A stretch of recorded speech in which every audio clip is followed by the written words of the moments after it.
Hello, everyone. Hey, today on What's Steve Cooking, we are making another HelloFresh because they HelloFresh just is kind of a great little deal. You get all the ingredients you need to make a really great meal, and they give you a recipe card. Usually, it only has 1 to 6 steps in it, but so today we're making rosemary pork chops. That's what it looks like. Has some green beans, and it has a nice big piece of bread that we're going to put some roasted garlic butter on there if we toast them. So some of the things that I've already done is I've washed and dried the pork chops that come with it. I've already trimmed up the green beans because sometimes you take the little hard ends off of them. And I pulled some of the leaves off the rosemary so we can dice that up. Because we're going to make a kind of a rosemary sauce. And so, to do that, you really want to dice these up nice and fine because that way they cook really nicely. And it gives a lot of fragrance and flavor to the meat because the sauce is going to be a balsamic sauce. So they give you a little bottle of balsamic vinegar that we're going to use. So if you're looking at my hands, you're probably seeing some of my incredible knife skills. I'm not a chef. I'm just a guy who likes to cook. But, you do it long enough and you do it enough, you can actually get pretty good at chopping things up nice and fine, as it suggests. And you kind of look like a pro, even though you're not. So I got the rosemary nice and diced up nice and small. And one of the things you do, you're going to cook some green beans, and since I have the green beans already ready, I'm going to put a little oil on them. I like to put them in a plastic bag. I mean, I guess you can just put them on the tray and then add. Let me grab some. Forgot to grab my oil.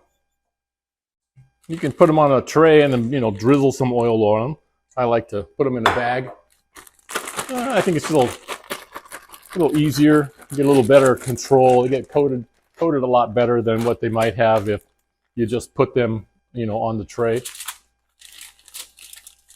And I'm using a really small little tray here because there's really only a small amount of green beans. But it's enough for a couple people. So now I'm going to add some salt and pepper. Again, I was totally unprepared. I didn't bring my salt and pepper over here when I knew I was going to need it. So a little salt up here, a little pepper.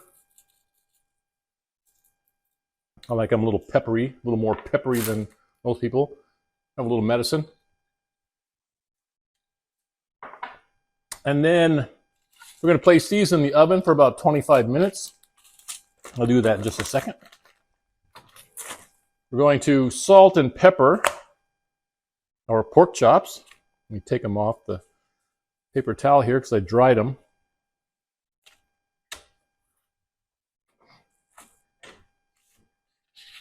So we're going to add a little salt and pepper here. I'm going to do that to both sides. Probably add a little bit more, as they cook because some of it is going to come off in the process of cooking.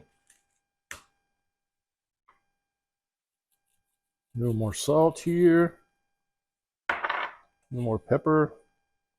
And those are just like ready to pop on the stove. A little hot oil. And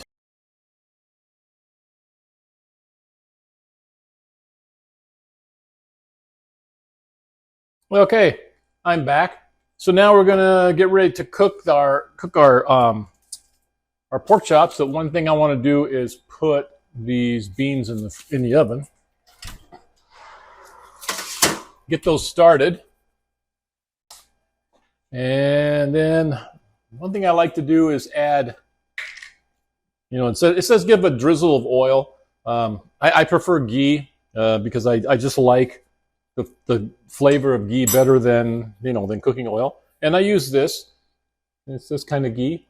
I'm not advertising for them. I don't get any kind of, pay for saying that. I'm just letting you know what I do.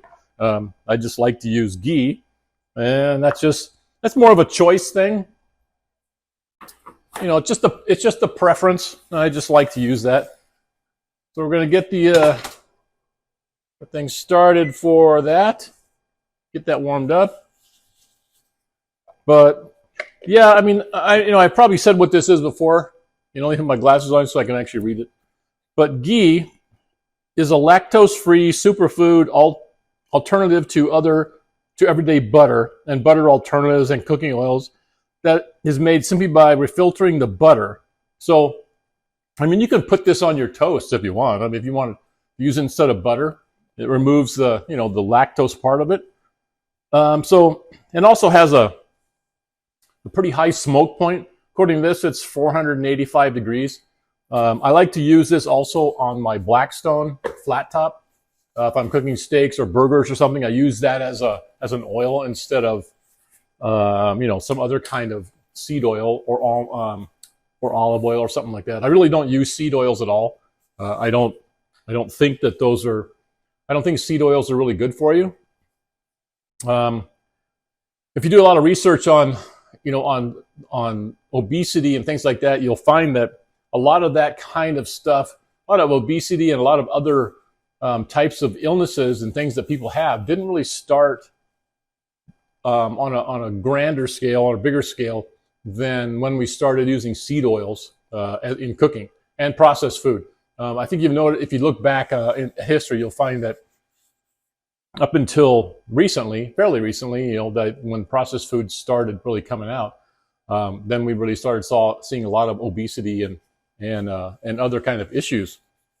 I know that when I was a kid, growing up, my grandmother did a lot of the cooking, and some of you, if you're as ancient as I am, you might find that remember that coffee can next to the stove that is where all the saved bacon grease was poured into that when my grandmother would make breakfast, and cook all the bacon and stuff like that. She'd pour that grease into a coffee can, just sitting there out in the open, coffee can. And whenever you're going to do some cooking, generally it was on a cast iron skillet because they didn't have non-stick then. And a lot of the cast iron skillets, if you season them really well, they become non-stick.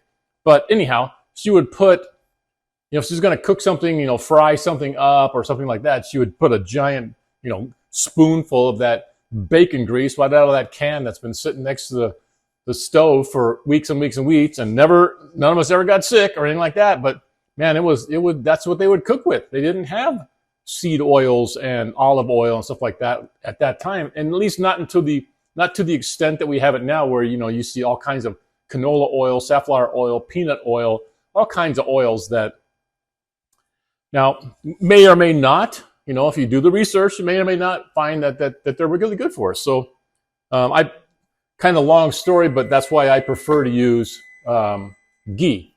I just like that. I think it's more of a natural product. It does the same thing, and it adds a nice flavor to some of the things you're cooking.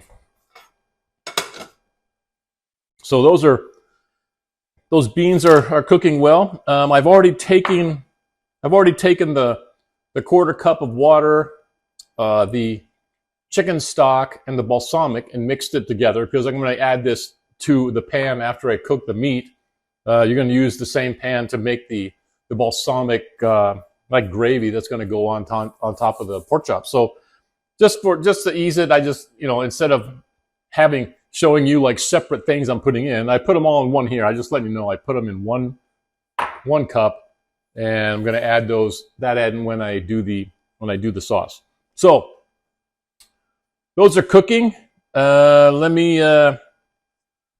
going to take a little bit. I'm going to turn that off for a second. So, something to think about if you're cooking. I happen to, this is like therapy for me. I just love cooking. It's funny. I don't love eating. I love cooking. I like making things, and I enjoy very much when I make a meal and my wife tells me how great it was, or I give it to my neighbor and he comes by and says, "Oh my God, that was the best chicken you ever made." I enjoy that. It really is therapeutic for me to cook and not necessarily create. I'm not doing chef work. I'm cooking things off a recipe, but that's what most of us do. I mean, most of us, we're not out doing, cooking things from 5-star restaurants, or none of us has gotten Michelin awards for our cooking. We're just cooking from a recipe, or we're cooking from memory, or we're cooking the things that, we've had and know how to make over years and years. So anyhow, I hope you enjoy watching me, or whatever, because I'm not doing super hard stuff. Anybody and most people are 100 times more intelligent than I am, can read these cards and make these meals and have them turn out exactly perfect, and then people who eat them will think that you're a freaking chef, and you're not. I mean, I'm just a regular guy. I just like to cook. So okay, we're going to be cooking the meat here pretty quick. So one thing I want to do is, one of the things that comes with it is a baguette. And I'm going to cut that in half and then toast it. Oh, already got the knife over here, idiot. So we cut this in half. And it comes with this roasted garlic herb butter. So we're going to put half of that on there. We're going to use the other half in the balsamic sauce. So I'm going to kind of squeeze some of this on these baguette pieces.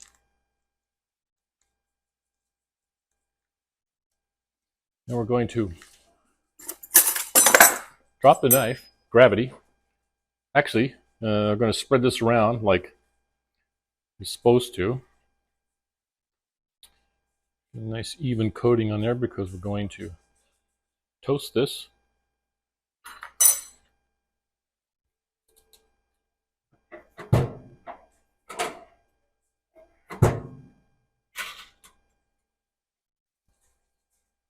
Okay, so now we're going to put the meat on.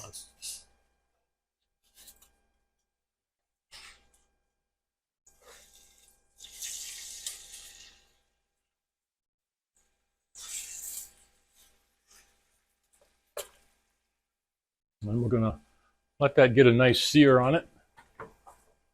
And then after that, we're going to make the sauce. But I'll need a little bit of medicine. And if you're wondering what medicine is, it's Johnny Walker Black with water.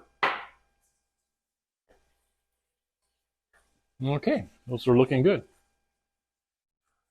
So while those cook, I think everything's ready. The beans are cooking. They should be done just about the same time the meat and the sauce is done.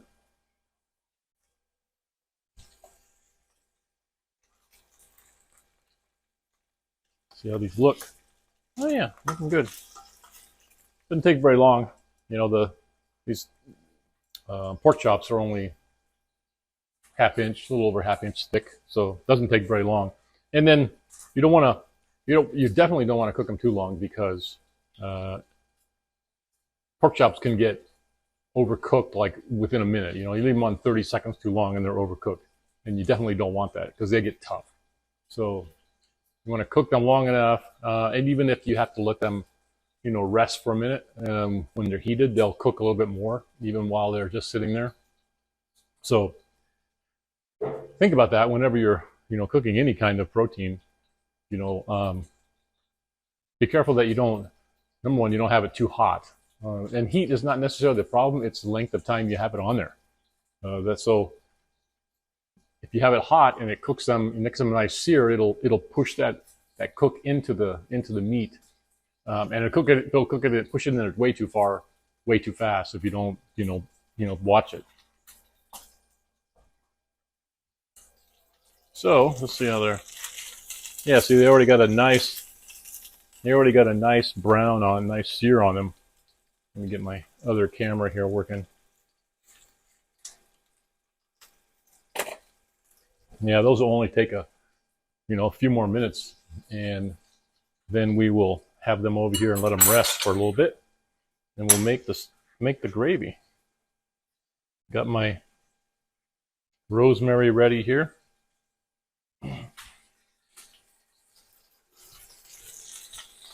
While I make a mess on the stove because I'm not covering the pan. So of course it's splashing everywhere. So hope everyone had a good 4th of July. It was very, very nice here. We didn't really do anything. We just sort of sat on the patio and looked at the golf course and watched the golfers all complain that they can't hit the ball. But otherwise, it was a beautiful day. Absolutely phenomenal day.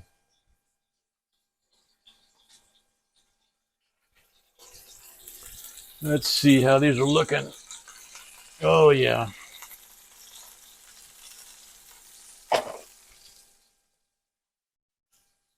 It's better to have them just a little bit underdone before you take them off, so you just don't want to cook those too long. They just will ruin them, especially pork chops. It'll ruin those faster than anything. Beef you can kind of get away with. Chicken, if it's dark meat, you can get away with it because there's a lot more fat in the dark meat than there is like in the breast. But chicken breasts, those things have no fat in them, so they can be overcooked really fast, and all of a sudden they get really hard and chewy, and that's not enjoyable when you're eating something that's tough. And you have to work at chewing it. So see how our beans are doing. Look good. Actually, I'm going to turn them off. Let them just sit in there.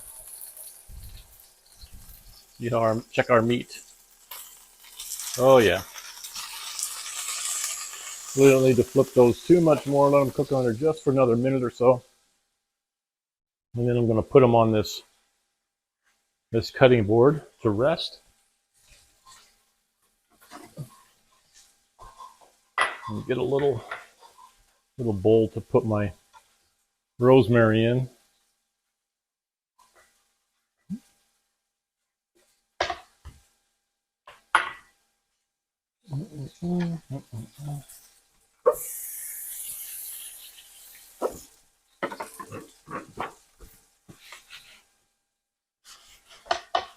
Okay. Turn this.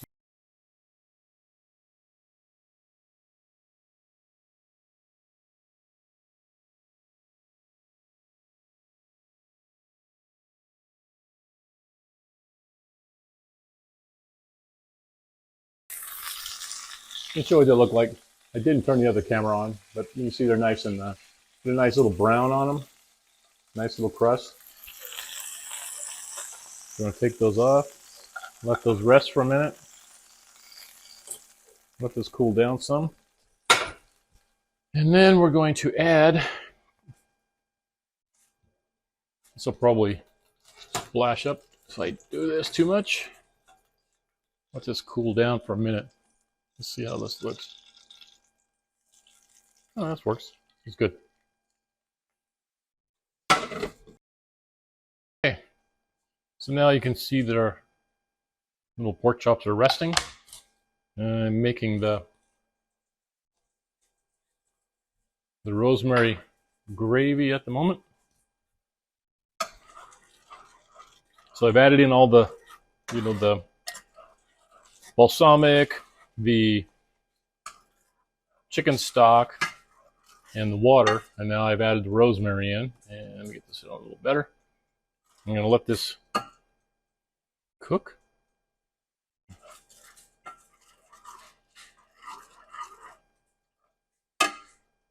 Oh gosh, that smells delicious. That rosemary is just amazing. So I'm going to let that cook for a minute while I finish my medicine.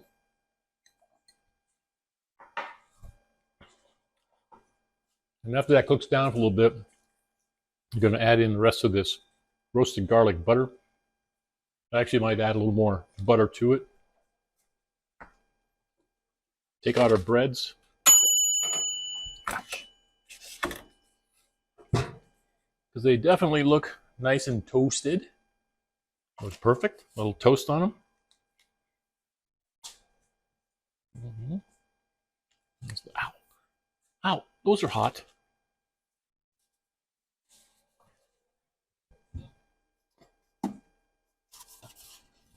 Let me put them on another plate.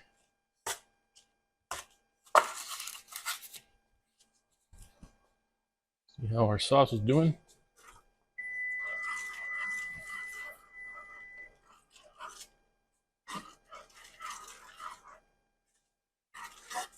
It smells really good.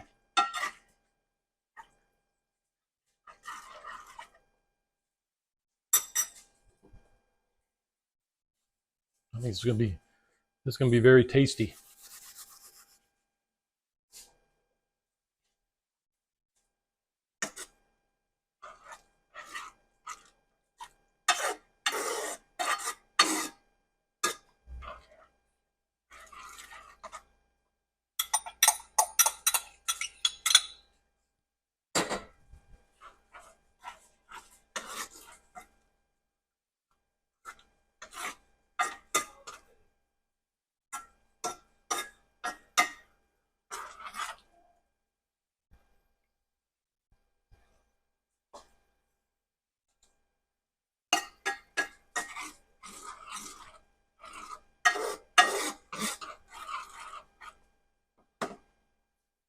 Okay. Let's add the rest of this in. Almost.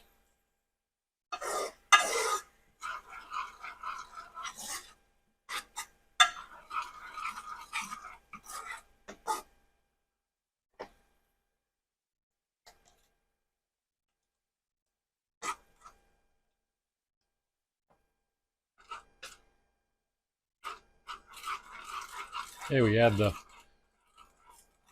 roasted garlic herb butter.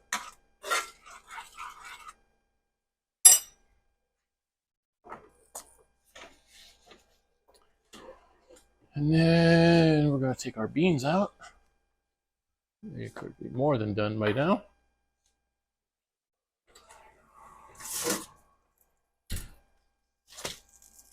Oh yeah. I like it when they're crispy. A little crust on them. Very good.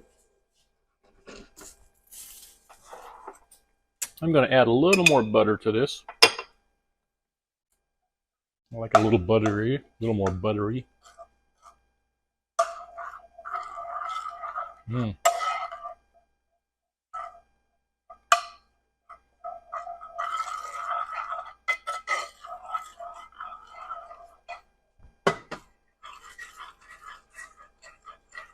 Give it a little taste.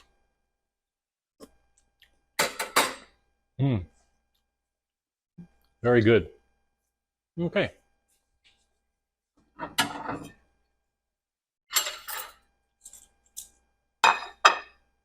Now we'll plate this up.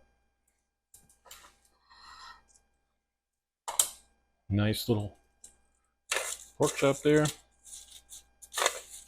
Some roasted green beans. And a nice little bread.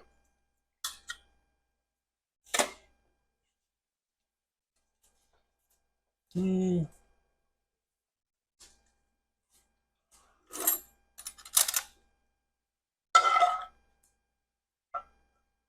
little sauce right on top of there.